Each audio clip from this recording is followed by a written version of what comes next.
maman grâce na banda pour bino bo mais comprendre que non to comme une saison sèche bipa yo wapi mami bébé ce que vous allez moi mingi yango donc oyoka ke voix na ngai ezali vraiment ndenge ezalaka mingi te mais mokolo mwa lelo maman grâce tumba ayena nini ayena émission masolo masolo ya bana mboka bipa yo wapi tozaka vraiment opportunité tozaka privilège ya biso koya kosola na bino bayi kongomani ba o nyonso ba mema Congo Zaïre na maboko mais avant to bana zali kotikela bino botala SOS oyo ya maman bébé maman oyo azwaki maladie to azukutana na likama depuis 2002 si mokolo mwa lelo bipai wa maman bébé azali kosenga moto o nyonso azali koyokela akokana koyoka mawa akokana kosunga ye et après tout bande ko balandi tokoti na ndako ya maman bébé enfin to solo na maman bébé to meka koyeba nini maman bébé anyokwami to pasi nini o ezwa maman bébé pendant 2002 si mokolo mwa lelo donc quand on est en 2024 donc de 2002 à 2024 maman bébé a sali 22 ans de souffrance 22 ans de souffrance Yanine Toyoka maman bébé. Bonjour ma bébé. Bonjour. Bonne santé. Bien. Maman bébé tu awa pour te mettre à na yo suite ya état de santé na yo.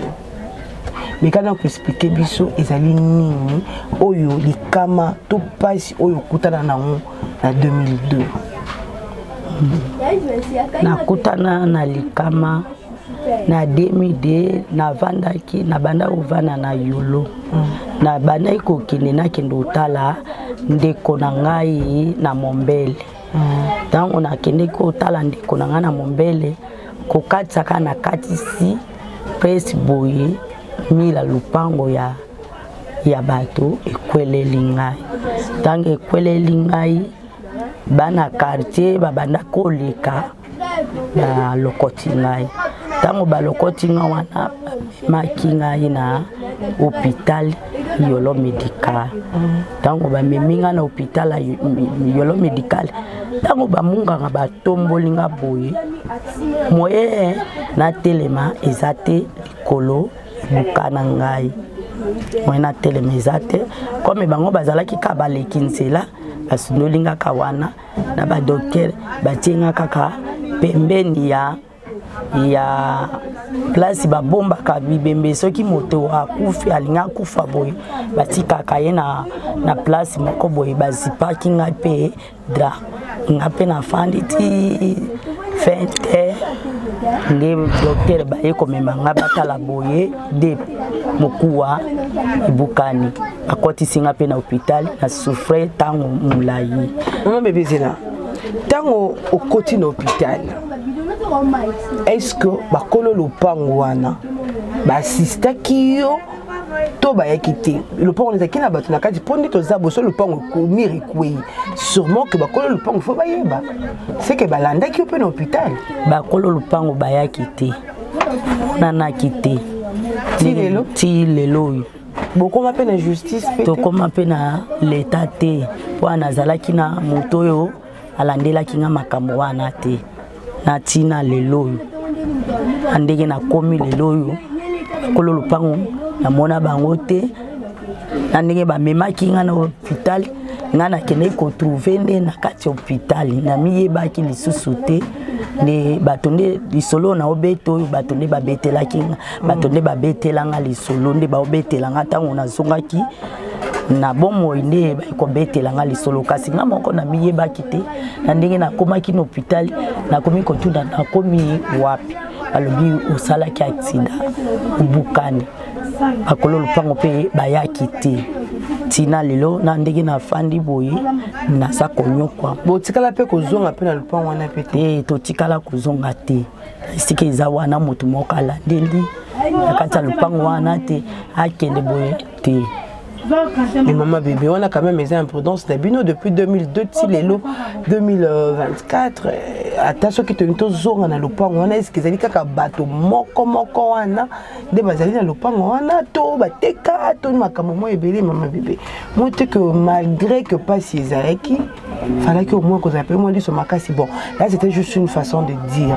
C'est koyo au bukani mukua nini bukani ya lokolo ya loboko to mukua nini o bukani oyo que ya ngonde eyesi biso vraiment ya lokolo to ya bassin ya bassin ya lokolo oyo bukani moyena kima mbangu moyena bima libanda eza te na ulala na pasi na ulamuka na pasi na ukotambola te. Et après, au salut trop mon hôpital, comment c'est les kanaki? Il ok les kanaki ka docteur yemoka monite nazana makokite abimisinga na kati hôpital kaka bato ya mawa debaye ekozongisa na kati ya lupango ngana banda ko fute tina leloyo yango wana izokoba kaka na passe. Merci beaucoup maman bébé toye awa na pour la fondation Willy Léa et on est vraiment ici biso awa bandeko. Je crois vous comprendre maman bébé ezali choc hein azoko vraiment ko globalisolo yango mingité maman bébé elle est une accidentée depuis 2002. Quand on est à Kinshasa, la construction ya mabe est tellement ébellée qu'il y a beaucoup de conséquences. Maman Nabiso a un problème. Dans il y a bassin. Je crois que nous avons beaucoup de monde na photo zali kotambola na mais pas yo maman akendaki na hôpital beaucoup de monde ke moko mati moko kiti. Donc maman a sali na choc wana banda 2002 ti 2024. 22 ans de souffrance, 22 ans il y a kotambola te, 22 ans il y a kola la place moko, 22 ans il y a nion sur place moko. Imaginez-vous yo mutozaki na yo bien makamyo so bien au komi bongo. Ma fondation Léa Willy Léa et qui kotia maman bébé maboko et qui ko sunga maman bébé. Tako eye ko sunga maman bébé na moi mokie bazalaki na yango nde ba ekotina maman bébé na hôpital. Maman bébé to meka kobeta pe lisolo oyo ya hôpital koto kendaki te pe lisolo pe ya opération ba proposer yo bakas na kendaki na hôpital maman Léa na papa Willy na papa Blaise amemaki nga na hôpital tango bamemi nga na hôpital basalisinga ba examen nyonso bakani ngai salisinga examen radio échographie ayekokanga déplacement mokuu tunaki pozo tambola ndenge nini pozo vivre ndenge nini wana déplacement mokuu bato batambolaka te yango asengaki docteur wana asengaki mbongo ebele combien? $8,000 pona basala ngai opération ya likolo ozongela kotambola nazongela kotambola yango wana basengaki $8,000 Sko kolo banini bato nyonso baotala na minute oyo naza pe na edete naosenga nde lisungi na bino na bato nyonso boyo ozoyoka ngai kosunga ngai na nzambe soki bosungi ngai nzambe nalola akopambola bino tala ndenge nazali mama mobimba boye nafandaka na ndako boye naotambola te kosunga ngai na kombo ya Yesu mutu nyonso oyo akotia maboko na nzela opération na ngai akomona pe ipamboli na nzambe. Merci beaucoup. Tous allez vraiment la pousser ba bon samaritain. Bato oyo basala misala ya mawa. Bato oyo bazaka na compassion. Maman na biso aleli. Maman na biso asengi lisungi. Vous allez komona wana, ezali ba résultat ya maman bébé. Akendaki na hôpital. Asalisi ba radio ninga lobi, asali échographie. Nde docteur alobi na kaya maman bébé c'est pas encore tard. Il y a moyen il y a qu'on rattraper. Pour rattraper la nini na opération. Et opération ne ekoki ko salima pe awa na Kinshasa. Na hôpital il y a HJ na première rue. Même motuya ya opération wana ezali kilo. Maman a kokate net toza awa to na kati ya ndako ya maman. Maman kokate et c'est à $8,000. Vous en avez $50, vous en avez $100, $200, $1,000. Pourquoi pas aussi $8,000? Il faut sauver une vie. Ça vaut beaucoup la mission d'Anzambe. Joseph de Darimaté. Bazawapi. Bato bayebi lisolo Joseph de Darimaté bazati na yemite so bazali ezali moto oyo azwaki esika na ye po apesi bakunda Jésus Christ lelo oyo famille na ye bazwaka depuis ntango na ti lelo famille na ye bazwaka pourcentage na tourisme nyonso elekanaka kuna na Jérusalem na Israël. Mais pourquoi pas yo pe lelo okomisa pe kombo na yo na livre d'or en Nzambe bola mo epola raté bola mo tikala kalibela na libela maman lobi maman sengi lisungina soki ozali awa na Kinshasa numéro moko tozo affiché wana soki obengi okozwa responsable ya makambo ya maman soki obengi numéro wana nde akoyebisa yo comment okoki kopase na ndenge akosungela nango maman bébé ba moyen nyonso ekosenela peso bosala ontokena nyonso na transparence okomona lolenge kani to bani maman bébé lelo okomona tokena maman bébé na hôpital bokomona pe ndenge opération maman bébé ko salema bokomona pe maman bébé na biso akotelema. Merci beaucoup maman bébé na ndenge oyambi biso. Merci maman. Zambe na lula pambola yo. Pambola kanisela yo na mukola lelo na sepeli na maluba yo lobi pona ngai Zambe alola asalela ngolu apambola o Zambe alola apambola pe maman Léa na papa Willy na papa Blaise. Voilà, tozongi biso sur la plateau na biso bipa pe na kotika mne botala mwana mboka greffier international ya Edi Bolombo greffier ya peuple Mokondi et après tozonga pour tout chuter.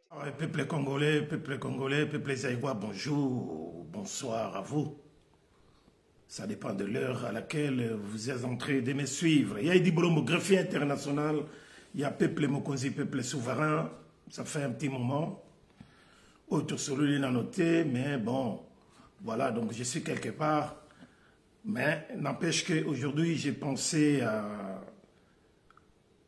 parler un petit peu avec vous de tout ce qui se passe dans notre pays, notre terre natale, notre beau pays, envié de tous, mais Nandenge ya mabe, peuple nabiso, mawa mingi, bien que souffrant, bien que azo vivre en descend ya ba moyen naie, pardon, bien que ba crise ya minene eleki na mboka wana koleka somo trop, mais un peuple amorphe, un peuple qui ne veut pas bouger du tout, même pas d'une pouce. C'est pour cela dans titre yo bomonique na komi yango, ça n'engage que moi. Nous sommes un peuple amorphe qui accepte tout et qui valide tout. Sommes-nous des idiots ou des imbéciles? C'est ça le problème. C'est ça le problème, Bandi Konangaï. Quand est-ce que nous allons nous réveiller? Yangwana, na ye awa na minute oyo kosolola moke na bino mpona kotalisa bino nzela nini ezali malamu mpona biso par rapport oyo ya mabe toza kolanda surtout bakinois nzela oyo ya mabe boza kolanda bostope yango botika yango. Vous ne pouvez pas continuer ainsi. Bandeko na ngai. Alors, il est temps. Tolobi pe mingi, il est temps de se mettre en action. Voilà. Mbote ebele na bino baye bozaka ba fidèle ya idi bolombo bolanda ngai. En l'occurrence, merci ebele na Marius Bayende Kombo Elengi moto oyo à l'équipe bende à Tour Eiffel na valeur. Merci beaucoup na Bokechu Wayambo Général de Gaulle commandant iso ya Unishi Banz na magasin na bango oyo ezali na Gent Strat numéro 92 non 53 boya ebele pour na kosomba biloko kuna également pour na soki bozangi kosomba kuna na moi na butu to na pokwa chez vos enfants banana bino William Bolombo et Roby Bolombo na Swap and Shop où ils allaient na Katia Waregem na Roterey Strat 226 en face il y a Shell pompe Shell na Katia Waregem beaucoup tapé et belé ya biloko ndenge moko kaka ezalaka pona moto nyonso akoki kosomba oyo ye alingi selon guna ye bana wana basali boutique moko night shop moko ya kitoko pona kosepelisa bandeko nyonso tozali na bango awa na mboka la Belgique oyo baza na temps ya koleka kuna pona kosomba biloko. Merci également na Roger Lokombe Bamokande Balenayo et merci surtout na bato bayamengai bana lemba na réunion ya bana lemba na zalaki wana na bango elongo samedi dernier na sima ya Jean-Louis Mundele ya Bangwandi Mibaramo tokutani bongo na bandeko Thomas Tomsita le Sako, merci beaucoup. René Bouka, merci Nayo. Nzeba ya maman Octavie, merci Nabino. Dieudonné bino nyonso boyambaki ngai wana biko ezalaki esengo makasi kozala na bino. On était bien servi puis réunion elekaki kitoko réunion ya bana lemba namoni vraiment valeur oyo bozali kopesa na mboka na biso village na biso ya lemba ezali esengo trop. Voilà donc bande ko na ngai kaka ndenge tosololaka na kozangisa ko remercier na mboka Lyon na kozangisa ko remercier Mongala ya mama Brigitte Mongala na Ilubu asalelaki ngai en tout cas mobundeli mboka mais soki ya koti na makusa asakanaka te. Merci également na Elena Garcia en tout cas nazalaki ma correspondance, na crochet na salaki, en tout cas j'étais bien servi. Voilà. Bande ko ngai lelo na ye lisusu na ye vraiment to solo là. Na ye to solo là. To solo là parce que peuple wana ça n'engage que moi. J'insiste, c'est vraiment un peuple idiot. Pourquoi? Parce que le peuple wana accepte tout, valide tout dans son propre pays. Et ça l'a bongoté en tout cas. Tout le monde n'a pas belé. En commençant par l'Afrique du Sud, où il va souffrir autant des années d'apartheid. Va se libérer. Tout le monde, le 4 janvier 1959, Nenge, to viva colonisation, papa nabiso, koko nabiso, Lumumba, Kasavubu, Bolikango et les autres, tout ça, balobaki non, trop c'est trop, il fallait qu'à côté les mains. Tout côté que la mindele oyo, oyo ma belé na surtout que la bango espace téléman le 4 janvier 1959. Yamaro moni le 30 juin oyo zakoya, to banayi ko sepela. To banayi ko sepela vraiment la date wana il y a libération d'Abisso.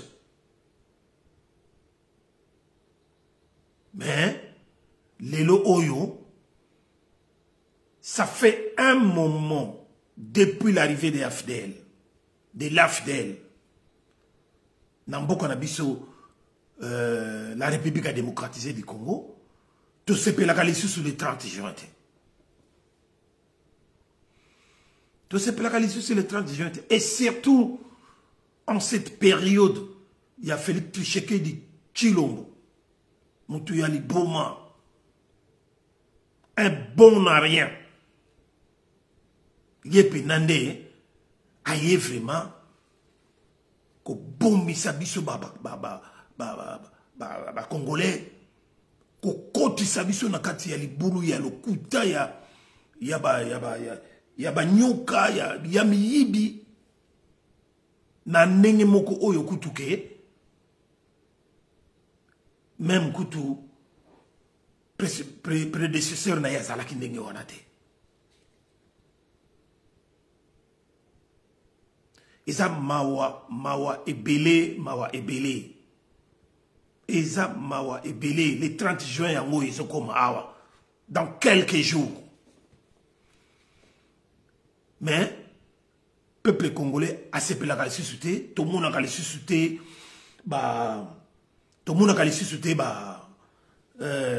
comment est-ce qu'on appelle ça?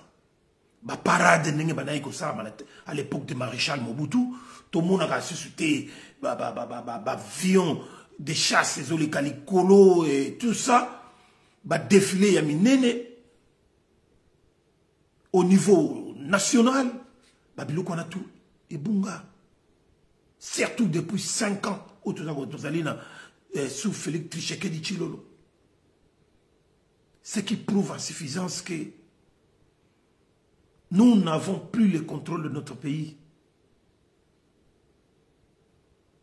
C'est-à-dire, depuis l'arrivée de l'AFDL en 1987-96 et tout ça, nous sommes un pays occupé, très occupé même, mais peuple Nabiso, peuple congolais, Oyo, 18 ans après l'arrivée de l'AFDL,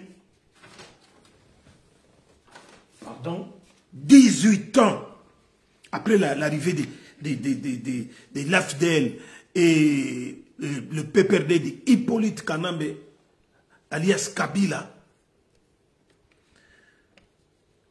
ça ne nous a rien servi pour pour nous donner une leçon, comme une leçon de chercher à se libérer à tout prix na ba ennemi na biso. Au contraire, nous continuons, nous sommes en train de continuer à s'agenouiller, à pleurnicher face à nos ennemis, tout ça qu'on implorait bango, comme si ces pays-là ces pays-là les appartenaient et que biso to comme le cas d'étranger la katambo na biso. Vous vous rendez compte de cela? Bande ko na mai. Alors c'est que to benga binoni. Peuple amorphe, idiot, imbécile, qui ne manque de rien, mais sauf le cerveau. Sauf les cerveaux pour réfléchir, pour agir. Parce que le monde appartient aux plus violents. Plus biso zalika ko pleurnicher, ko bondela, nasimaya Félix Tshisekedi Tshilolo, qui est un bon à rien. Oyo azako sale là-bas occupant, qui est lui-même occupant pour l'instant. Qui est un larbin. Il y a Rwanda Ougandais. Il y a Paul Kouagame. Et bino ba msusu. Vous avez bêté là maboko. Vous avez dit maïna ba vantir tout azako sala. Et pourtant Moutouana, c'est un grand tricheur, un grand voleur, un criminel du sang et un criminel économique. Azako yi bazako talate bande ko nangai. Félix Tshisekedi Tshilolo. Il est là juste pour son matuvu, c'est-à-dire comme il a qui ça, orgueil, qu'on l'a taba costume ou à l'attaquité, qu'on l'a taba chaussure ou weston ba ou à l'attaquité. Un homme qui veut se faire voir. Impressionniste, mais dedans zéro. Moutou Oyo aye vraiment ko boma un fossoyeur qui yepena ko boma mboka na biso na ndenge ya mukete. Peuple congolais, tolo bana monoko nini po botelema pour que vous arriviez même à comprendre ce qui se passe. Dans quelle langue voulez-vous qu'on puisse parler? Vous expliquer, vous ramener dans le bon chemin pour retrouver votre dignité, votre patriotisme. Isa mawa, ebele ale bolo chwa ibola. Mawa ebele nekonanga yale bolo chwa. Okoloba, olobaka na lingala, olobaka na français. Tolobaka na lingala, tolobaka na français. Tolobaka na yebite, bamsusu bakumolo bakutu na bakimongo, bamsusu bakumolo banini. Mais ce peuple-là reste figé, immobile, sans réaction. Bazako agir te. Vous prenez tout à la légère. Vous cautionnez tout. Vous êtes en train de tout cautionner. C'est pour cela que ça n'engage que moi en disant que notre peuple est un peuple idiot ou imbécile qui ne comprend jamais rien. Depuis l'arrivée, il y a 18 ans, il y a Afdel, Lelo Oyo. 5 années, il y a Moyibi, il y a Félix Tshisekedi Tshilolo. Et les qui kakabouye, bino na miso. Bo saliye et l'autre côté. Bo saliye et l'autre côté. Moutou Mobimba, na gouvernance na ye, bidon, kaka koleka. gauche, droite, n'a pas avion qu'on voyager, ne faisant rien pour vous. Mais azo kita na aéroport na bino wana azo le kabino na njili, pe azo kende na cité de Loya sans problème. Et pourtant c'est quelqu'un qui s'est rendu compte en lui-même qui n'a jamais été sécurisé. Azalaka na sécurité te. Na lobela bino mbala na mbala awa. Na lobela bino mbala na mbala awa que ce mec-là n'a pas de sécurité du tout. C'est dit n'importe quoi. L'entourage naïe. Et cette histoire, cette position sécuritaire est fragilisée par Batou ça qui est pouvoir wana. C'est un pouvoir sans pouvoir. Vidé de toute substance. Moutou a un pouvoir. Il y a solo. Genre le quoi, maréchal Mobutu, genre le quoi là-bas. Idi Amin Dada, genre le quoi là-bas. Sassou Nguesso, et les autres là. Beaucoup sentir en besoin que c'est un véritable président. C'est un chef de l'État. La preuve, il ne prend jamais de bonnes décisions, des décisions qui peuvent impressionner les gens, son peuple. Même ennemi Yamboka, ou à l'extérieur. Talanenge, botalanenge Paul Kouagame, ya Rwanda, azo sakadana ye, akomako sakadana biso, un petit pays de rien du tout. Je ne sais pas si c'est un pays qui a peut-être moins de 25 km², mais qui se permet, Paul Kagame, d'aller sur France 24, dire ouvertement qu'il est prêt à faire la guerre avec la République à démocratiser du Congo. Un éléphant par rapport à une mouche. Mboka munene lokola biso. Mboka munene lokola biso. Paul Kagame a partout dans France 24 partout. Kaza prêt à faire la guerre. Mais chez nous, mon lokola Félix Tshisekedi n'a même pas un mot à dire. Il arrive, il n'a jamais répondu du tic au tac à Paul Kouagame. Moutou yalo kouta ya ndenge wana gangaki derrière que à la moindre, au moindre petite escarmouche, à partir de Goma, il peut commencer ses attaques contre le Rwanda. Pile elo ke salamate. Elo komoko e salamate. Ye moko kaka. Aïko balola maloba. Oh non. Voilà. Naloba ki yango, mais contexte, les contextes actuels ne me permet pas ou ne nous permet pas de le faire. Parce que, la négociation va venir. Mais Moutou ya nenge wana za face de binazolo balabino boye. Et que Bozoko répondre y était, pendant que il a toutes ces troupes dans notre pays, M23, RDF, il y a Rwanda, Bangotou wana balakata Congo,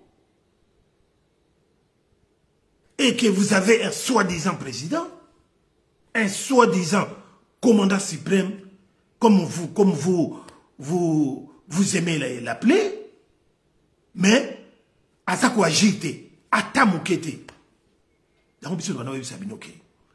Félix Chilolo n'est qu'une étiquette, une marionnette, une vraie marionnette,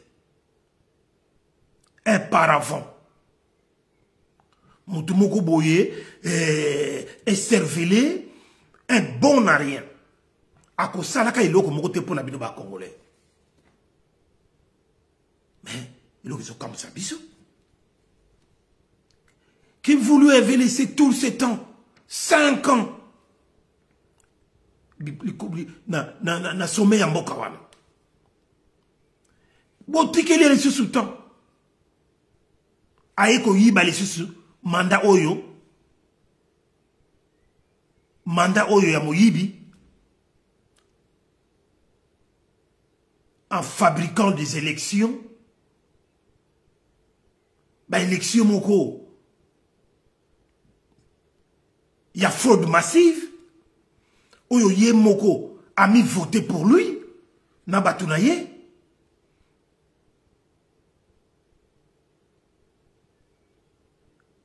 Nakoyi baka vote à travers ma machine à voler oyo il est parvenu à distribuer yango na famille politique naye idepest tout oyo il fallait bazala na kati ya élection il fallait somba droit ya kozomba machine wana électorale pour mi voter bango moko lelo ya comme majoritaire na parlement chambre haute chambre basse a commis majoritaire partout a tribalisé nation a tribalisé élection lelo lobby a koko luka a changé constitution oyo que salamaka jamais merci beaucoup Ale Bolotjoa oyo toko tikilaka jamais tant sala yango parce que changeaka constitution pour avoir une nouvelle république, mais il faut dépendre, n'a pas valeur, n'a pas intérêt, intérêt généraux, il y a peuple, et non pour un individu. Et ça, on ne le permettra jamais.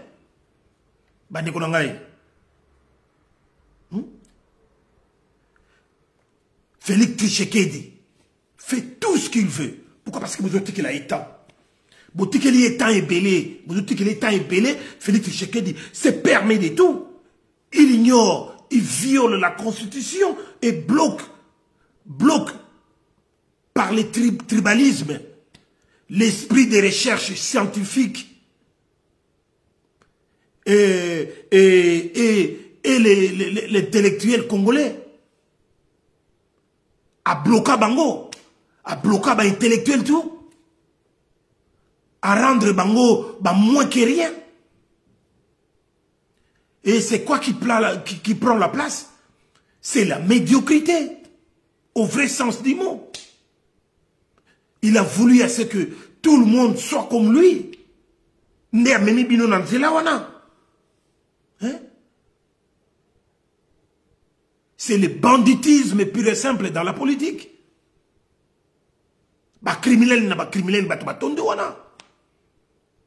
Félix Tshisekedi a favorisé dès la tête aux pieds le banditisme, le gangstérisme politique. Bandegolangay, yango tout ça au fifre yango. Gouvernance moko sans opposition politique. Et les autres là, il n'y a jamais une opposition dans Bokawana. Tous des tricheurs, tous des aventuriers, tous des kipides, des véreux. Il n'y a jamais eu de patriotes. Qu'on soit patriote lokola, Ale Bolotjoa, et ça difficile dans Bokawana. Et ça difficile. Yangwana place on a ni magande ko ngai o boya ko kende na élection pour yebakitina. Tala lelo les mêmes politiciens que ça soit Jean-Pierre Bemba, Katumbi et les autres là. ils veulent encore retourner dans l'Assemblée juste pour faire la figuration en se disant être de l'opposition républicaine. Vous vous rendez compte de cela? Pour mener à quoi tout ça? Vous n'êtes que 0,00001% pour faire l'opposition. Nakati ya mboka wana. Nakati ya parlement wana. Parlement, il y a pas corrompu, il y a pas voleur, il y a pas bandit. Il y a Miyibi aujourd'hui. Leur soi-disant président a créé encore une histoire. Il y a des frappeurs juste pour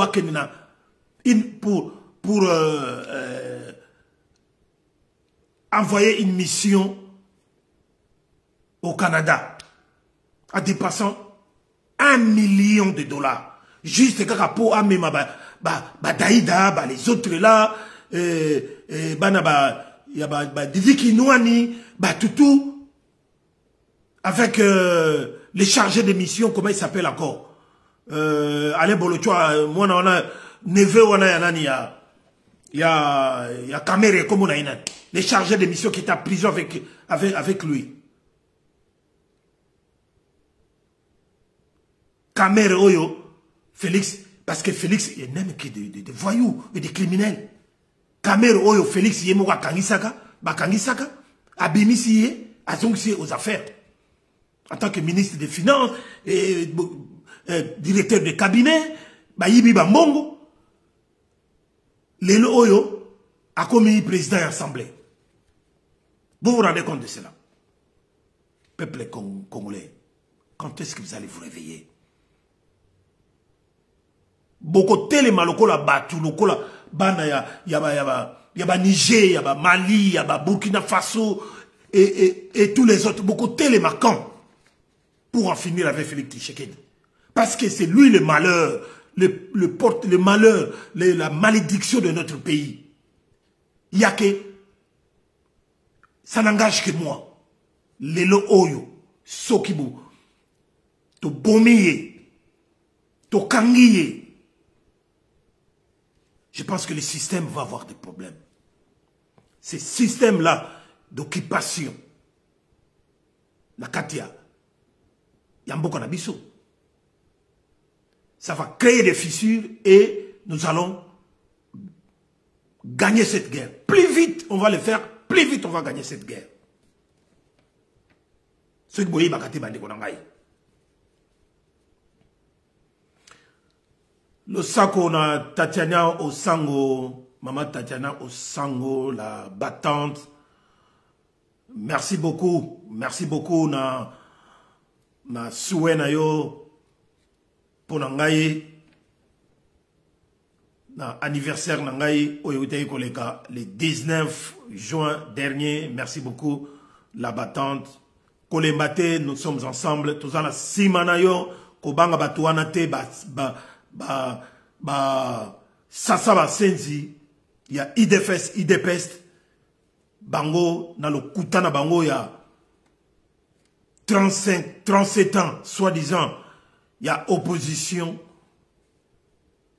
Dans le slogan à Bango, il y a le Kouta éphémère, le peuple d'abord, état de droit, et Bungana Mokili, et Yokana Kapeli Souté.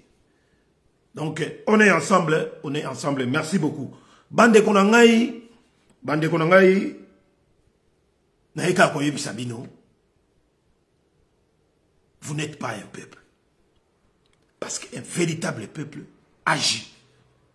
C'est lui qui a les pouvoirs. Constitutionnellement parlant, c'est le peuple qui a les pouvoirs. Et qui permet à un individu de l'exercer pour le bien de la nation tout entière, mais et non le contraire. Et non le contraire, Bande Konangaï.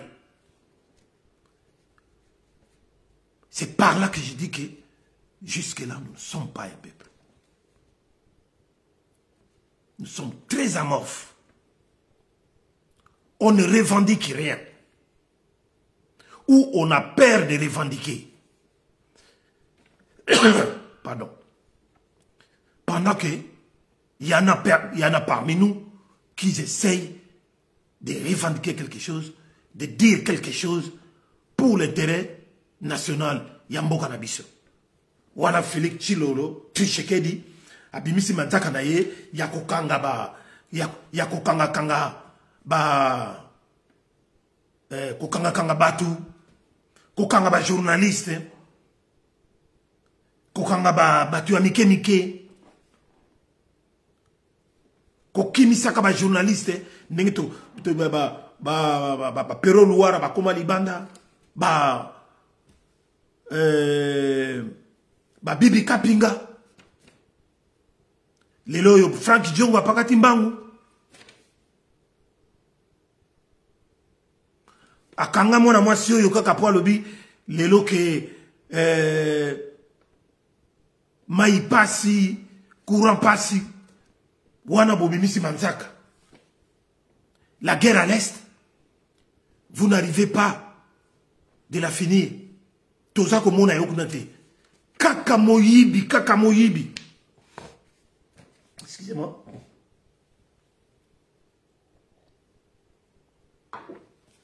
Kaka moyibi bandeko na ngai. Bongo mutu ya ndenge wana Félix Tshisekedi boza kotika ye. Azali ko se pavaner pamba. Ba voyage aza ko continuer. Tout ce qu'il vous a promis lors de son investiture, en disant que voilà, il ne comptait plus reprendre toutes les erreurs du passé. Lelo oyo, azongoli tout. Et en plus de cela, Baksiki Moyibi, Nalikolo. Et il n'a pas arrêté de voyager, il continue à voyager. Il n'y a rien de bon. Quelqu'un qui marche sur la Constitution, à tout bout de champ, les lois ont changé la Constitution. Pour quelle raison?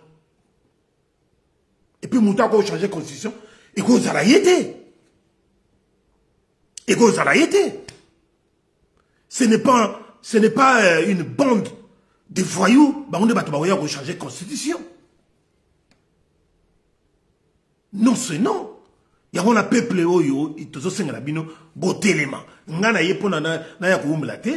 qui je suis en voyage.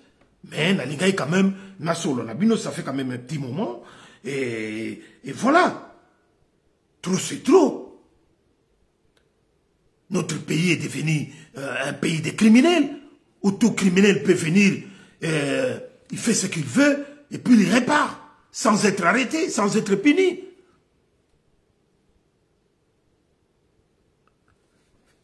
Bakambo Félix a salé la bande d'un criminel. Si on commence je commence à vous détailler tout ce qu'ils ont volé. Les Oyo, peuple congolais, vous êtes dans une crise extraordinaire. Bozokoufa Banzala, to komi pays parmi les 4 pays les plus pauvres du monde. Et pourtant, la potentialité de Zanango, tu crois que vous n'allez jamais dans la situation.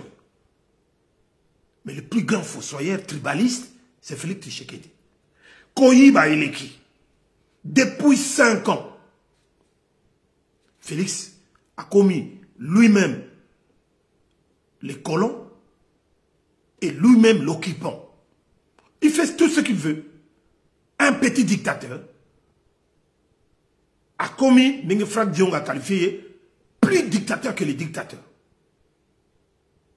Mais surtout l'année Bango bien, du point de vue historique et idéologique, Bango, Bami Bengaka, opposition, non armée, Oyo, Bazala qui contre la dictature. Il faisait semblant.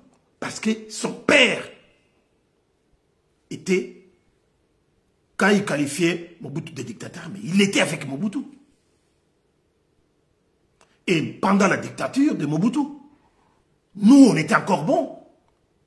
On était bien. On vivait mieux. 10 fois plus que maintenant. Et loco, tout le monde a spécial dans la gouvernance, il y a Félix Chilobo. Ah oui, à part sa trahison, sa haute trahison, c'est le vol, c'est le pillage de l'argent public. 15 millions de dollars dilapidés, juste quand tant à côté quand on a pouvoir sans pouvoir na Hippolyte Kanambe. Après on a 15 millions, il y a la cotisation, il y a pétrolier et 8 mois. En complicité avec son directeur de cabinet. Comment il s'appelle encore? Kamer. 1,5 milliard de réserves monétaires. Il y a des devises. La banque, il 8 mois. 600 millions de dollars. Programme il y a 100 jours. Et Kenda Karaboy. Basala basambla ou ba kamere banini mbongo izongate. 900 millions. Yaram. Taxe. Ce qui taxe te, to ibi elo koninte. Mais, ils ont encore frappe. Frappe, il y a IDFS, IDPEST. Bon frère, il y a Félix Tshisekedi. Bah, Ibambongo, ane monanate. 30 à 40 millions de dollars pour la construction de routes Kalambambouji, quelque chose. Et Kendaka Kaboy. 700 millions de dollars de l'ONIF pour la fabrication de cartes d'identité. Et Kenda, seul Moutazo, où a possédé carte d'identité, soi-disant, congolais, c'est Félix Tshisekedi. Un exemplaire, Mongo Bassara Bapesaï. En dehors de lui, Moutazo a la carte d'identité. 700 millions volatilisés. Et Kenda Kakaboy. 1 milliard de dollars pour organiser les élections il y a 2023. Tout le monde a un matériel, tout le monde a l'autre. Au contraire, ma matériel plus d'1 milliard et bunga et Kenaka Kaboy. 325 millions pour organiser les Jeux de la francophonie. Pendant que il leur a été demandé 60 millions seulement pour organiser ça. Mais Zoua Babimisa, Nicolas Kazadi. 325 millions. Botala Moyibi Ambongo ya l'État Ningizan Kokende. Pour vous dire que Tozana Mboka Moko yaba criminel. On n'a pas un État, ni même pas une république. On n'arrête personne, ou soit si on arrête quelqu'un, le lendemain, on le libère. Mais sans que l'argent puisse retourner dans les comptes de l'État. Vous vous rendez compte de cela? 80 millions, Nicolas Kazadi, a Bimisi pour le forage, et Kei Karabo. 13 ou 14 millions, et Bimi pour le lampadaire, et Kendaka Boyboy.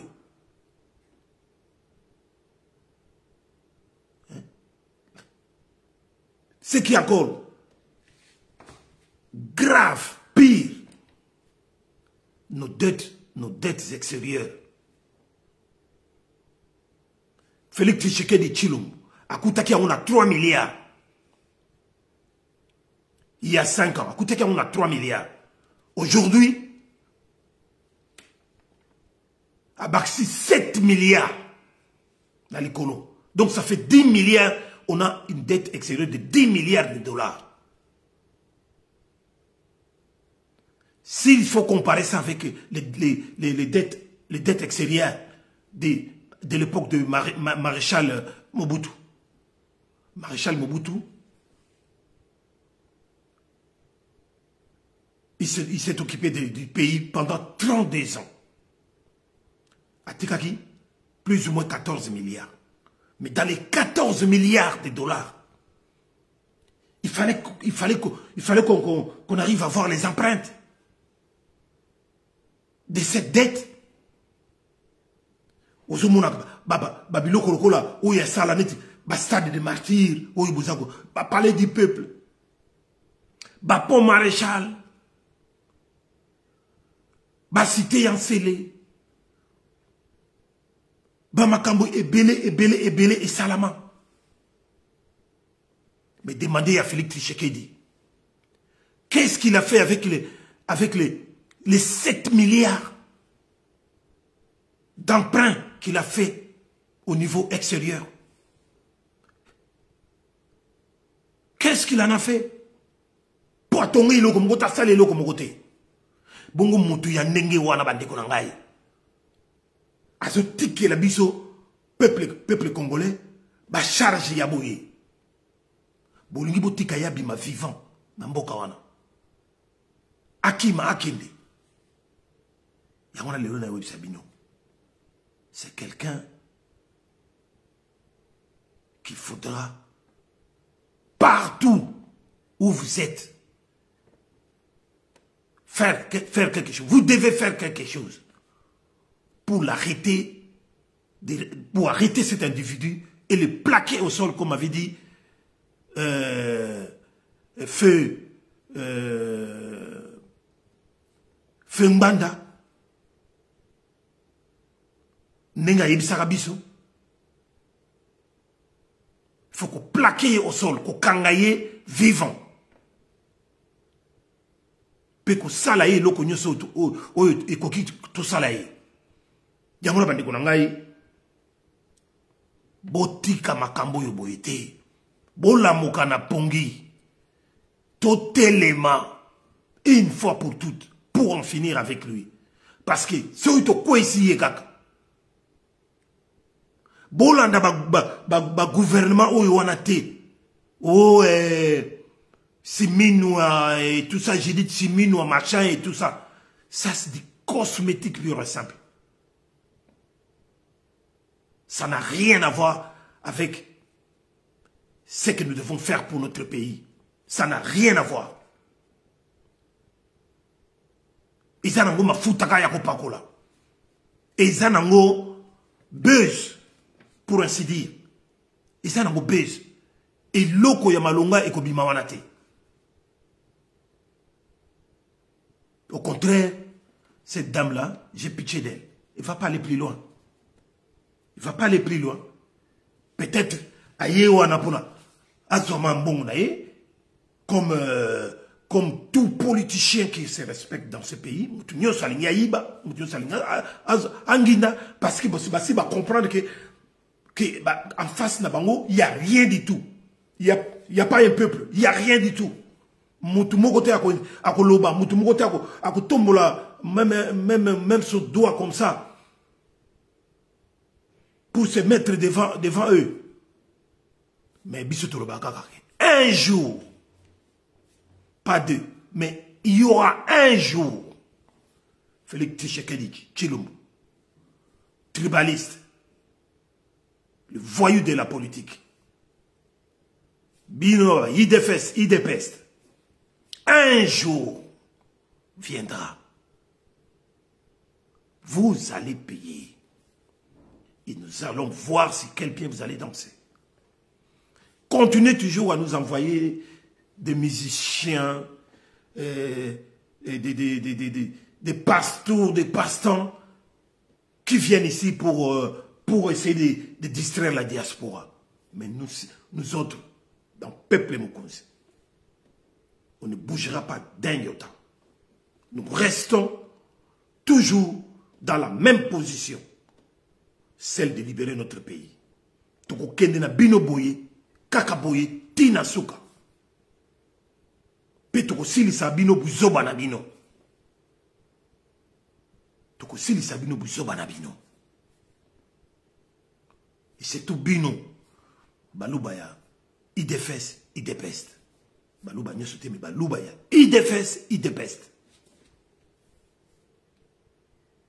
Beaucoup changé ma nationalité. Kalaté. Voilà bande ko ngai. Oyo bolani ngai na ba oyo bolana ngai sima.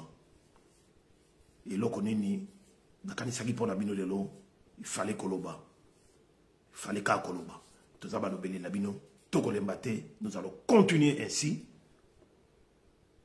jusqu'à ce que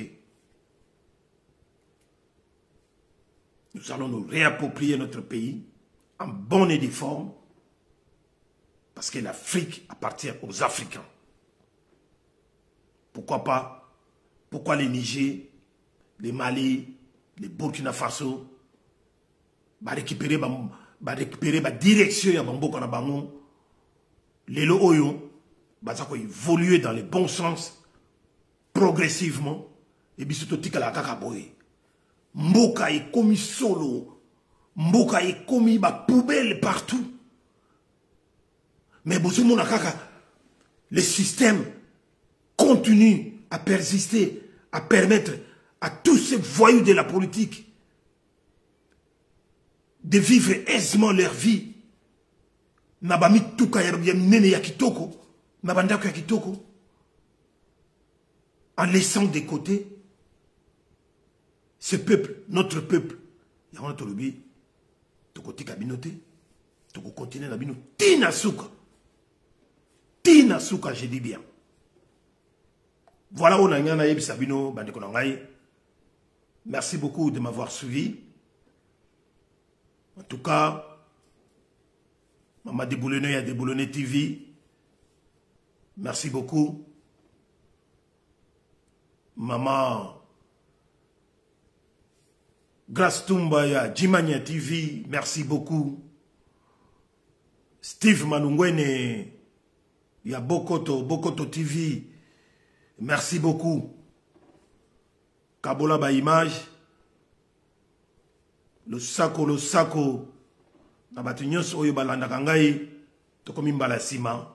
Ize matumona. Clément Likele. Fizon Kamba. Tous ceux qui vont répondre à l'élo. Merci beaucoup. Ingeta. Tokutana. Le 30 juin oyo. Biso nyonso. Na cérémonie au Trosala pour honorer nos morts. Honorer nos morts, nos martyrs de l'indépendance. Tout ça, c'est une attente que c'est la gaba. Babilo kwa ba indépendance wanate. Même si na ambassade, il y a Félix Tshisekedi et les autres, bango kulinga basala basambla ko sakana. Il y a ko sepela, mais biso les 30 juin oyo. À la place Lumumba, na Matongé, de 12h à 14h, nous serons tous là et nous vous invitons tous de venir nombreux avec nous pour notre salaba cérémonie, yako honorer ceux qui sont de notre oyoba kufa pour na belewana de tokokutana na place Lumumba pour faire des déclarations. Oyo ilongobani na sibanango toko panzana na malembe tozongi na bandako. Voilà, merci beaucoup de m'avoir suivi. Ingeta. Comme na suka ya émission somo komolelo soko sepela kina yango pesa matoni mingi na Mathieu Mouzo. Oazomene si ma caméra, pourquoi pas l'assistance. Il y a Madame Denise, na le boss Migra Kaninga. Maman grâce to ma lobby, ce qui est ce zone lobby, pour côté de son comme lobby. Na numéro na biso ici, mais pour la l'autre souki, ah, babisoko. Les amis, nous sommes côté de la biso, que vous avez aimé, na ko abonner, ko s'abonner. Pourquoi pas, ko partager ma émission na biso. Quant à nous, on vous dit.